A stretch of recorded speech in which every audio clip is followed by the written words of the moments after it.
Selamat datang kembali. Hari ini kita bakal menyelami sosok yang kontroversial banget dan sering jadi berita ya, Elon Musk. Yap, selalu ada aja kabarnya. Betul, tapi kita nggak akan bahas drama terbarunya kok. Fokus kita kali ini lebih ke mencoba memahami persona dan gaya kepemimpinannya lewat kacamata yang spesifik banget. Oh ya, dari mana nih? Dari bab 18, buku Helen Lewis, The Genius Myth. Judul babnya aja udah, wah provokatif. Elon Musk, extremely hardcore. Extremely hardcore. Kedengarannya intens. Banget. Jadi, sumber kita hari ini ya bab itu aja. Misi kita, membongkar gimana sih citra jenius Musk, terutama atas kerjanya yang sangat ekstrim itu, dibangun dan dipertahankan. Oke. Dan kaitannya sama mitos jenius secara umum ya. Tepat. Gimana narasi ini nyambung ke gagasan yang lebih gede soal apa sih artinya jadi jenius zaman sekarang? Lengkap sama ekspektasi, tekanan, dan mungkin jebakannya juga. Siap? Yuk kita bedah bareng. Siap, mari kita mulai. Mungkin Anda masih ingat nggak sih momen yang lumayan heboh di akhir 2022? November kalau nggak salah. Nggak lama setelah Musk beli Twitter, sekarang X, seharga 44 miliar dolar itu? Ah, iya. Yang dia kirim email ke karyawan itu kan? Nah, itu dia. Email yang terkenal banget ke seluruh staf yang masih tersisa. Isinya, bisa dibilang ultimatum sih. Minta komitmen sangat ekstrim itu ya? Betul. Jam kerja super panjang, intensitas tinggi gila-gilaan, kinerja harus luar biasa, atau ya dianggap gagal. Kalau nggak mau, ya udah ambil pesangon 3 bulan terus keluar. Bener-bener hitam putih pilihannya. Tentu aja, email itu langsung bikin heboh di mana-mana ya. Debatnya panjang. Di satu sisi ada yang bela Musk, bilang dia visioner, disruptif, kayak yang dia lakuin di PayPal, Tesla, SpaceX gitu. Anggapannya dia perlu langkah drastis buat benahin Twitter lah ya. Iya, tapi di sisi lain kritikannya juga kencang banget. Keputusan-keputusannya di Twitter, kayak perombakan verifikasi centang biru yang kacau balau itu. Oh iya, sampai ada akun palsu Eli Lilly ngaku ngasih insulin gratis, bikin saham aslinya anjlok segala kan? Nah, itu salah satunya. Terus PHK massal, banyak yang bilang itu impulsif dan malah ngerusak. Buku ini bahkan nyebut gimana investor gede kayak Fidelity, Fidelity, kenapa emangnya? mereka sampai nurunin nilai investasi mereka di Twitter. Drastis banget. Di awal 2024 itu dinilai cuma sekitar 10 miliar dolar. Jauh banget dari harga beli 44 miliar dolar. Turun lebih dari 70%. Waduh, jauh banget ya penurunannya. Nah, ini kan jadi dilema ya. Jadi, dia ini sebenarnya jenius visioner yang tindakannya ya susah dipahami orang biasa. Atau Ada penjelasan lain. Disinilah analisis Helen Lewis di bab ini jadi penting banget kayaknya. Lewis bilang kita ini sering kejebak sama yang namanya mitos jenius. mitos jenius, gimana tuh maksudnya? Itu loh gagasan kadang kita nggak sadar juga kalau kejeniusan itu kayak superpower gitu, bisa dipakai di mana aja. Kalau orang jenius bikin roket, wah pasti otomatis dia jenius juga ngelola medsos misalnya. Oke. Jadi kayak transferable skill gitu ya, tapi buat kejeniusan? Tepat sekali. Dan Lewis di bab ini, dia pakai Musk sebagai studi kasus utama buat nguji ide itu. Dia nekenin banget perbedaan mendasar tantangan yang dihadapi Musk di perusahaan-perusahaannya. Beda gimana tuh? Di SpaceX, ya tantangan utamanya fisika, rekayasa yang rumit banget lah. Di Tesla, lebih ke manufaktur skala gede, rantai pasokan global. Tapi Twitter, nah menurut analisis di buku ini, tantangannya itu sifatnya sosial, kultural, psikologis. Masuk akal sih. Ngelola obrolan publik global itu pasti beda banget sama ngitung lintasan roket ya. Jauh beda. Jadi, wawasan kunci pertama yang bisa kita ambil dari sini, jago di satu bidang, apalagi yang teknis atau saintifik, itu nggak otomatis bisa dipindahin ke bidang lain yang butuh kecerdasan sosial, empati, atau pemahaman nuansa budaya yang dalam. Dan mitos jenius ini bikin kita, atau mungkin Max sendiri juga, lupa sama hal itu. Nah, yang menarik juga, seperti disinggung di bab ini, ada kemungkinan kalau baik Musk maupun para pengkritik yang paling vokal, itu sama-sama bergulat sama mitos ini. Maksudnya gimana? Pendukungnya mungkin susah nerima kalau idola mereka bisa gagal atau bikin kesalahan fatal. Sebaliknya, pengkritiknya mungkin juga susah ngakuin kalau orang yang sama, yang bikin keputusan kontroversial di Twitter itu, Ya orang yang sama juga yang berhasil merevolusi industri luar angkasa sama otomotif. Jadi mitos jenius ini nuntut konsistensi performa yang luar biasa di semua lini gitu ya? Iya, padahal kan realitasnya mungkin lebih kompleks, nggak seragam gitu. Itu aja ya, citra jenius ini kan nggak muncul gitu aja. Di bab ini juga ada sedikit ulasan gimana narasi latar belakang Musk sering dipakai buat nguatin citra itu. Oh iya, cerita masa kecilnya di Afrika Selatan itu ya? Betul, di Pretoria, pengalaman dibully, tapi diam-diam udah jadi programmer jenius umur 12, doyan banget baca buku, terus pindah ke Amerika Utara, kuliah, akhirnya nyemplung ke Silicon Valley pas era .com boom. Pendirian Zip2 sama adiknya Kimball juga sering diceritain kayak kisah heroik startup ya. Iya, meskipun buku ini juga nyatet kalau modal awalnya $28.000 itu datang dari ayah mereka, Errol Musk. Detail-detail kayak gini kan yang ngebentuk fondasi narasi self-made genius. Dan citra ini terus dipoles ya, baik sama Musk sendiri atau media atau pengagumnya. Perbandingan sama Tony Stark, Iron Man itu kan contohnya. Kayaknya dia nikmatin dan kadang malah didorong juga sama dia. Bener. Terus klaim-klaim soal etos kerjanya yang gila-gilaan, tidur di pabrik lah, otaknya kerja terus nggak berhenti. Bahkan hobi atau aktivitas sampingannya aja sering dibingkai jadi ekstrim juga kan? Buku ini ngutip wawancaranya sama Joe Rogan waktu Musk ngaku pernah masuk 20 besar pemain Diablo 4 dunia. Iya, inget itu. Detail kecil sih, tapi konsisten sama persona hardcore dalam segala hal ya. Selalu ada elemen melampaui batas normal. Pola ini emang menarik sih. Kayaknya kita pernah lihat juga nggak sih di figur teknologi visioner lain? Gaya hidup ekstrim yang dipublikasiin itu jadi kayak bagian dari branding mereka. Iya juga ya, buku ini juga nyebut contoh lain kan? Kayak diet super ketatnya Jack Dorsey, yang katanya cuma makan 7 kali seminggu. Atau retret meditasinya Yuval Noah Harari, 60 hari hening total, atau Brian Johnson yang anti penuaan radikal itu, sampai transfusi darah dari anaknya segala. Wah iya, jadi kayak ada semacam kompetisi di kalangan elit teknologi ini buat nunjukin siapa yang paling beda, paling intens, paling nggak biasa. Yang terus sering diartikan sebagai tanda jenius atau istimewa gitu. Ada kesan gitu ya, kayak yang disiratin di bab ini, seolah kelompok elit ini jadi terpukau banget sama narasi keunikan dan keistimewaan mereka sendiri. Gaya hidup ekstrim jadi penanda status, bagian dari personal branding. Dan itu nguatin aura jenius atau visioner yang melampaui pemahaman biasa. Oke, jadi narasi jenius tunggal yang sangat ekstrim ini kuat banget ya. Tapi apa ini gambaran yang lengkap? Apa benar kesuksesan gede kayak Tesla atau SpaceX itu hasil kerja satu orang aja? Nah, disinilah analisis di bab 18 ini mulai ngasih perspektif penyeimbang yang penting banget. Gimana tuh? Tentu aja nggak mungkin hasil kerja satu orang.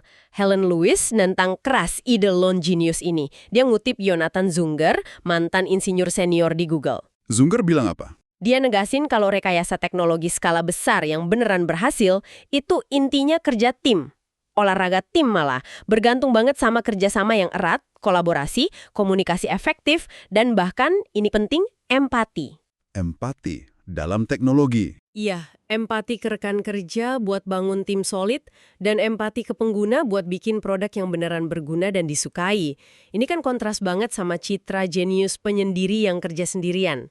Benar juga. Jadi kesuksesan Musk di Tesla dan SpaceX itu ya dibangun di atas pundak ribuan orang berbakat lainnya ya? Nggak bisa dipungkiri. Insinyur, teknisi, staf lain, nah ini membawa kita ke diskusi soal peran orang-orang kunci di sekitar Musk yang sering nggak kelihatan di narasi publik, yang kerja di balik layar. Buku ini nyorot satu sosok khusus kan? Siapa tuh? Mary Beth Brown, atau MB, asisten eksekutifnya Musk selama 12 tahun. Wah, 12 tahun. Lama juga ya. Perannya gimana emang? Krusial banget. Kayak digambarin di buku ini ngutip biografinya Ashley Vance, dia bukan asisten biasa. Katanya kerja bisa 20 jam sehari, 7 hari seminggu pas masa awal SpaceX. Gila. Fungsinya apa aja? Lebih kayak kepala staf, manajer proyek, humas pribadi, jembatan antara Musk sama semua urusan bisnis dan pribadinya yang kompleks.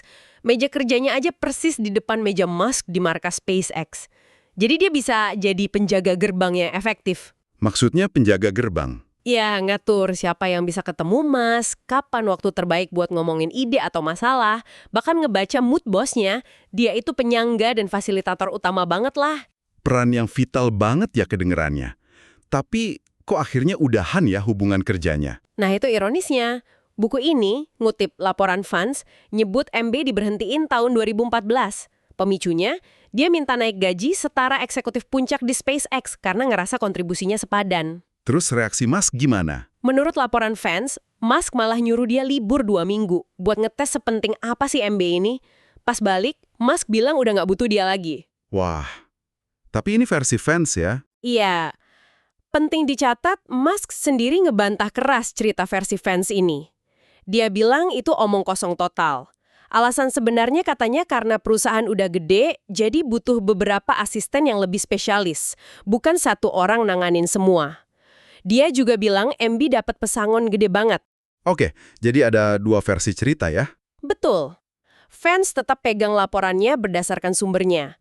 Tapi lepas dari mana versi yang paling akurat, kisah MB ini jadi simbol penting dalam argumen Lewis soal peran krusial tapi seling nggak diakui dari orang-orang pendukung di sekitar figur jenius. Setelah MB, peran pendukung kunci ini katanya diisi sosok kayak Jen Balajadia ya? Iya, ada laporan gitu yang dikutip di bab ini. Ada satu interaksi menarik yang diceritain antara Balajadia sama Esther Crawford. Esther Crawford, yang eksekutif Twitter yang viral foto tidur di kantor itu? Nah benar, Balajadia ini kabarnya bilang ke Crawford, Elon itu spesial di dunia ini. Tugas kita adalah melindunginya, melindungi misi. Wow, dalam banget ya pernyataannya. Kedengeran kayak pemujaan hampir. Iya, nunjukin tingkat dedikasi yang diharapkan dari lingkaran dalamnya. Esther Crawford sendiri kan awalnya kayaknya setuju sama etos hardcore ini, foto tidurnya itu buktinya kan? Tapi akhirnya dia dipecat juga kan? Iya, beberapa bulan kemudian. Dan dalam refleksinya setelah itu, Crawford mulai ngerasa suasana di sekitar Musk itu kayak kultus. Dia bandingin sama pengalaman masa kecilnya di lingkungan Kristen fundamentalis, cuma kali ini nabinya Elon Musk. Wah, perbandingan yang kuat ya. Ini nambah kompleksitas dinamika kekuasaan dan loyalitas di sekitar Musk. Jadi, dari kisah MB dan Crawford ini, pelajaran penting kedua apa nih yang bisa kita tarik dari bab ini? Pelajaran pentingnya itu, betapa signifikan peran ekosistem pendukung. Para asisten, manajer, staf, bahkan pengikut setia. Mereka ini yang memungkinkan figur jenius buat bersinar dan capai hal-hal besar. Padahal mitos jenius fokusnya ke individu ya. Tepat. Mitos itu cenderung ngapus kontribusi vital dari jaringan pendukung ini.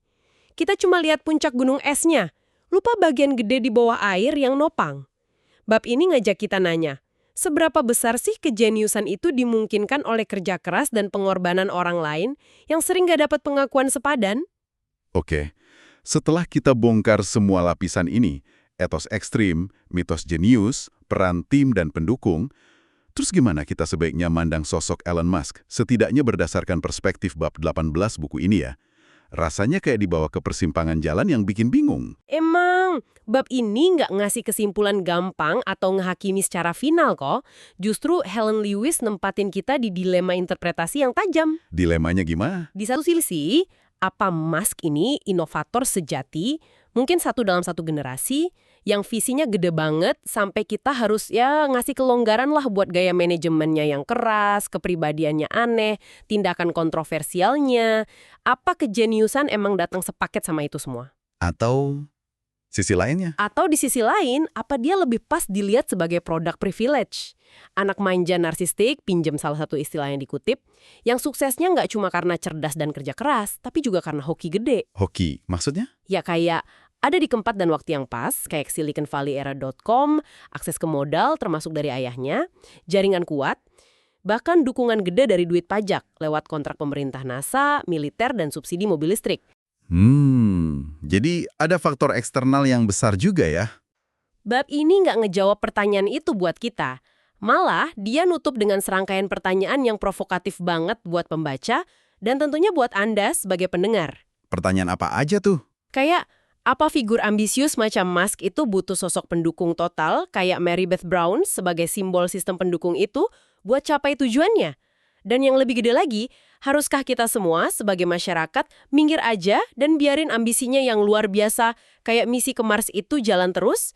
Nggak peduli gimana cara dia memperlakukan orang di sekitarnya atau dampak sosial tindakannya? Wah, itu pertanyaan berat ya.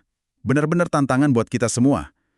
Bab ini maksa kita mikir kritis soal harga dari kejeniusan yang sering kita puja-puji itu. Siapa yang nanggung biayanya? Pengorbanannya sepadan nggak sama hasilnya? Pertanyaan ini jauh lebih luas dari sekedar ngomongin Elon Musk aja sih. Nah, demikian tadi ya pembahasan kita yang lumayan dalam soal bab 18 dari buku Helen Lewis, The Genius Myth, yang fokus ke Elon Musk dan etos sangat ekstrimnya. Seperti yang kita lihat, ini bukan cuma biografi mini, tapi analisis kritis gimana narasi jenius itu dibangun, dipertahankan, dan apa dampaknya buat kita semua. Sebagai penutup, ada satu pertanyaan reflektif terakhir nih yang mungkin bisa Anda bawa pulang buat direnungkan. Apa tuh? Ketika Anda ngadepin figur publik yang kompleks kayak Elon Musk, atau tokoh lain yang sering dicap jenius atau visioner, gimana Anda secara pribadi mencoba menavigasi mitos jenius yang sering nyelimutin mereka? Gimana caranya imbangin pengakuan atas pencapaian mereka yang mungkin emang hebat, sama penilaian kritis buat tindakan, metode, atau kepribadian mereka yang mungkin problematis atau malah merusak? Terutama di era sekarang ya, di mana label jenius itu sering banget diperdebatkan dan dipakai sebagai senjata, baik buat muja maupun buat nyerang. Sebuah perenungan yang menarik ya, Ken. Sesuatu untuk Anda pikirkan sendiri. Betul. Sampai jumpa di eksplorasi sumber berikutnya ya.